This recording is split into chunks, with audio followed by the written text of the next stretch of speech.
দর্শকের আগে যেমনটি জানাচ্ছিলাম, ট্রাইব্যুনালে আত্মসমর্পণ করলেন যুদ্ধাপরাধ মামলায় ফাঁসির দণ্ডপ্রাপ্ত আসামি আবুল কালাম আজাদ।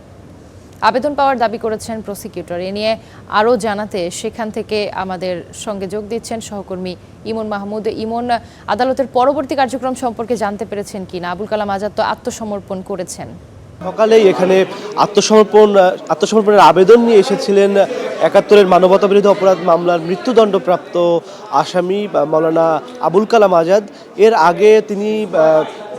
আগে তিনি স্বরাষ্ট্র মন্ত্রণালয় বরাবর একটি আবেদন করেছিলেন তার যে মৃত্যুদণ্ডের রায়টি হয়েছিল তার বিরুদ্ধে সেই সাজা স্থগিতের জন্য, এবং গত বছরের অক্টোবরে তার সেই মৃত্যুদণ্ডের সাজাটি ১ বছরের জন্য স্থগিত করে। তবে সেখানে শর্ত ছিল আত্মসমর্পণ পূর্বক তিনি আপিল করবেন। সেই আত্মসমর্পণের আবেদন নিয়েই তিনি আজকে আন্তর্জাতিক অপরাধ ট্রাইব্যুনালে এসেছেন। আমরা প্রসিকিউশনের সাথে কথা বলেছিলাম। আমি যখন তাদেরকে এই আত্মসমর্পণের বিষয়ে জিজ্ঞাসা করা হয়েছে, তারা বলেছে যে তারা আত্মসমর্পণের যে আবেদন সেই আবেদনটি পেয়েছেন, কিন্তু পরবর্তী কার্যক্রম কি হবে সেটি তারা এখনও বিস্তারিতভাবে জানাননি। কিছুক্ষণের মধ্যেই আন্তর্জাতিক অপরাধ ট্রাইব্যুনালের চিফ প্রসিকিউটর তাজুল ইসলাম সাংবাদিকদের সাথে তিনি কথা বলবেন, এবং এই আত্মসমর্পণের আবেদনের পর এর পরবর্তী পদক্ষেপটি কী হবে সেটি কিছুক্ষণের মধ্যে হয়তো আমরা জানাতে পারবো এবং সেটি বিস্তারিত জানাতে পারবো।